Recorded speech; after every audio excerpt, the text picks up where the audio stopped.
মায়ামির ভাবসা গরমে স্কটল্যান্ডকে উড়িয়ে দিল ব্রাজিল। মেসির মাঠে জোড়া গোলের সাম্বা ম্যাজিক দেখালেন ভিনিসিয়াস জুনিয়র। 3-0 গোলের দাপুটে জয়ে গ্রুপ চ্যাম্পিয়ন হয়ে নকআউটে সেলেসাওরা। 980 দিনের অপেক্ষার অবসান ঘটিয়ে ব্রাজিলের জার্জিতে মাঠে নামলেন নেইমার জুনিয়র। মায়ামি থেকে সে খবর জানাচ্ছেন সাজিদ মুস্তাহিদ। মরক্কোর বিপক্ষে ড্র দিয়ে বিশ্বকাপ শুরু করায় কতই না কটু কথা শুনতে হয় ব্রাজিল দলকে। রেকর্ড 5 বারের বিশ্ব চ্যাম্পিয়নরা গ্রুপ পর্বের শেষ ম্যাচ জিতল দাপটের সঙ্গেই নকআউটে পা রাখল গ্রুপ চ্যাম্পিয়ন হয়ে। রাউন্ড অফ 32-তে যেতে ম্যাচটা ব্রাজিলের জন্য ছিল মহা গুরুত্বপূর্ণ, তবে একজনের জন্য ছিল বিশেষ, তিনি নেইমার জুনিয়র। তবে ব্রাজিল মহাতারকাকে শুরুর একাদশে রাখেননি কোচ কার্লো অ্যানচেলোত্তি।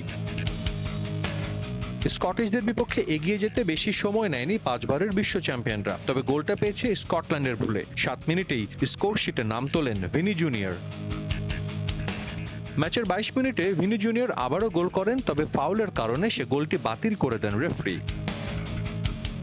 এরপরও সেলেসাওদের একের পর এক আক্রমণে দিশেহারা হয়ে যায় স্কটল্যান্ড। বিরতিতে যাওয়ার আগেই ব্যবধান দ্বিগুণ করে কার্লো অ্যানচেলোত্তি শিষ্যরা। ব্রুনো গিমারেসের 52 বল জায়গা মতো থেকে জালে পাঠান ভিনি জুনিয়র। গ্রুপ পর্বের 3 ম্যাচে 4 গোল হলো ভিনিসিয়াসের। বিরতি থেকে ফিরে স্কটল্যান্ড কিছু আক্রমণ করলেও তার সবই রুখে দেন অ্যালিসন বেকার, অক্ষত রাখেন নিজের জাল। 60 মিনিটে দলের হয়ে তৃতীয় গোল করেন ইনফর্ম মাথেউস কুনিয়া। 3 পয়েন্ট সেখানেই নিশ্চিত হয়ে যায় ব্রাজিলের। মাঠে আসা হাজারো আর বিশ্বব্যাপী কোটি সমর্থকের অপেক্ষার অবসান হয় ম্যাচের 76 মিনিটে। 980 দিন পর মাঠে নামেন নেইমার জুনিয়র। উল্লাসে ফেটে পড়ে গ্যালারি। মাঠে ব্রাজিলের দাপটে ফুটবল আর গ্যালারিতে সমর্থকদের উন্মাদনা, দুই জায়গাতেই যেন একচেটিয়া আধিপত্য সাম্বা বাহিনীর। প্রতিটি পাস, প্রতিটি আক্রমণ আর গোল হৃদস্পন্দন বাড়ায় দর্শকদের। দীর্ঘ প্রতীক্ষার অবসান ঘটিয়ে মাঠে নামেন নেইমার, আর তাতেই যেন নতুন করে প্রাণ ফিরে পায় ঢাকা বিশ্ববিদ্যালয়ের টিএসসি। মুহূর্তেই উল্লাস, স্লোগান আর করতালিতে মুখর হয়ে ওঠে চারপাশ। ফুটবল মানে আবেগ, আর সেই আবেগ যখন ব্রাজিলকে ঘিরে তখন তা পরিণত হয় উৎসবে। বিশ্বকাপের মঞ্চে ব্রাজিল স্কটল্যান্ডের লড়াইকে ঘিরে রাজধানীর বিভিন্ন প্রান্ত থেকে ঢাকা বিশ্ববিদ্যালয়ে জড়ো হন শত শত সমর্থক। ব্রাজিল সমর্থকদের উচ্ছ্বাসে ফেটে পড়ে পুরো টিএসসি প্রাঙ্গণ। কেউ মুখে ব্রাজিলের পতাকার রং এঁকেছেন, কেউ আবার হাতে নিয়েছেন ব্যানার ও পতাকা। ম্যাচ শুরুর আগেই যেন ছোট্ট এক ব্রাজিলের রূপ নেয় ঢাকা বিশ্ববিদ্যালয় এলাকা। সবার চোখ বড় পর্দায়, সবার কণ্ঠে একটাই প্রত্যাশা, জয়। আজকে যে খেলা দেখেছে ব্রাজিল, আর্জেন্টিনার ফ্যানরা লিটারালি ব্রাজিলের পক্ষে চলে আসছে, ওরা ব্রাজিল সাপোর্ট। জিম্বাবুয়ের বিপক্ষে এবার তাদের মাঠে মুখোমুখি হতে যাচ্ছে বাংলাদেশ। চমক দিয়ে সেই ম্যাচে মাঠে নামতে যাচ্ছে টাইগাররা। দলে নেই মিরাজ, নাহিদ, তাসকিনরা। তাদের বদলে এবার সুযোগ থাকবে নতুন ক্রিকেটারদের। একই সাথে অভিষেকও হতে পারে এক বা একাধিক খেলোয়াড়ের। সব মিলিয়ে জিম্বাবুয়ের বিপক্ষে একমাত্র টেস্টে বাংলাদেশের সম্ভাব্য একাদশ নিয়ে থাকছে প্রতিবেদনে। অগাস্টে অস্ট্রেলিয়ার সঙ্গে টেস্ট সিরিজ, তার আগে জিম্বাবুয়ের বিপক্ষে তাদের মাঠে খেলবে বাংলাদেশ দল। লাল বলের ক্রিকেটে একমাত্র টেস্ট, আবার সামনে আছে অজিদের বিপক্ষে সিরিজ, যে কারণে বিশ্রামে আছে দলের গুরুত্বপূর্ণ কিছু মুখ।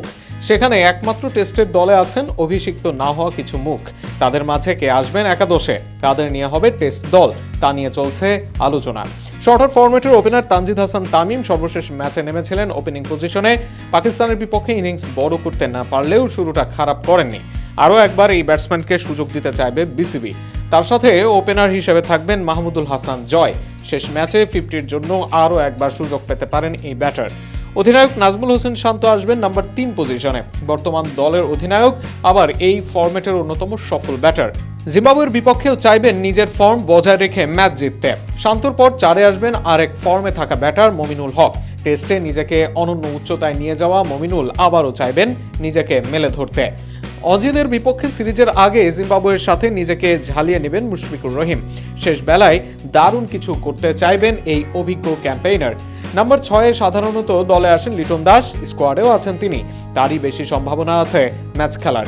তবে জিম্বাবুয়ের বিপক্ষে পরীক্ষা নিরীক্ষার জন্য অমিতকে সুযোগ দিলে সাহসী সিদ্ধান্ত হবে বিসিবির জন্য। মেহেদী হাসান মিরাজ নেই টেস্ট দলে। লঙ্কা প্রিমিয়ার লিগে মিরাজকে বিশ্রাম ম্যানেজমেন্টের। সেক্ষেত্রে নাইম হাসান পেতে পারেন সুযোগ। অফ স্পিনে ভেলকি দেখাতে পারেন, সাথে ব্যাট হাতেও শেষ দিকে তার হাতে রান চায় দল। একই চাওয়া থাকবে তাইজুল ইসলামের কাছেও, যদিও স্বীকৃত বোলার হিসেবে দীর্ঘদিন সার্ভিস দিচ্ছেন তাইজুল। তবে জিম্বাবুয়ের বিপক্ষে উইলো থেকেও বের করতে চাইবেন রান। স্পিন আক্রমণে দলের সাথে থাকবেন এই দুজন। রানা, শরীফুল বা তাসকিন নেই পেস আক্রমণে, তাই এই আক্রমণ নেতৃত্ব দিবেন পেসার ইবাদত হোসেন। কাউন্টি কাঁপানো হাসান মাহমুদের প্রত্যাবর্তন হবে এই সিরিজে। ভালো পারফর্ম করে তিনিও চাইবেন অজিদের বিপক্ষে জায়গা পেতে। অপরদিকে স্কোয়াডে থাকলেও অভিষেকের অপেক্ষা করতে হবে রবিউল ইসলামকে। ঘরোয়া আসরে নিয়মিত পারফর্মার খালেদ আসতে পারেন এই পজিশনে। সব মিলিয়ে জিম্বাবুয়ের বিপক্ষে একমাত্র টেস্টে এটাই হতে পারে সম্ভাব্য একাদশ। এবার দেখা যাক শেষ পর্যন্ত কারা নামেন একমাত্র টেস্ট জয়ের মিশনে।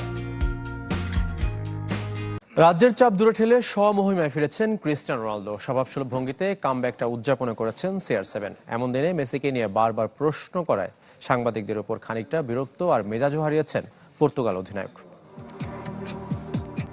মেসি, এমবাপ্পে ও হল্যান্ডের গোল উৎসবের পর অপেক্ষায় ছিলেন ক্রিস্টিয়ানো রোনালদো। উজবেকিস্তানের বিপক্ষে সেই আক্ষেপ মিটিয়েছেন CR7।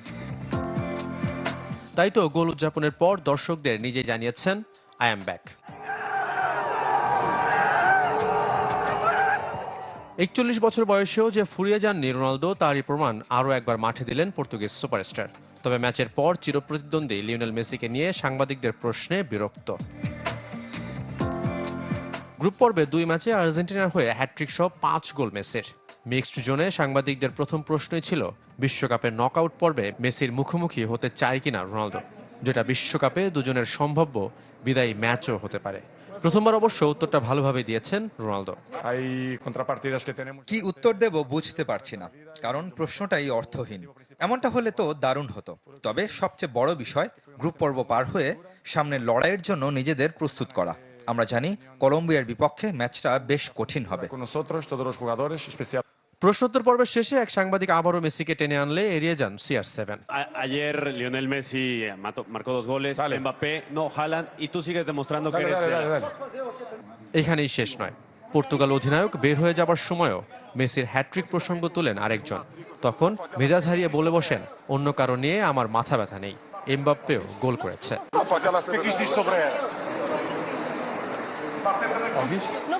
যেখানে রোনালদো সেখানেই মেসি। না চাইলেও আলোচনা, সমালোচনা, তর্ক বিতর্কে চলে আসে দ্বৈরথ। দর্শক, ঢাকা বিশ্ববিদ্যালয়ের টিএসসি প্রাঙ্গণে জমকালো আয়োজনে পালিত হচ্ছে মেসির 39তম জন্মদিন। আমরা সরাসরি চলে যাচ্ছি সেখানে।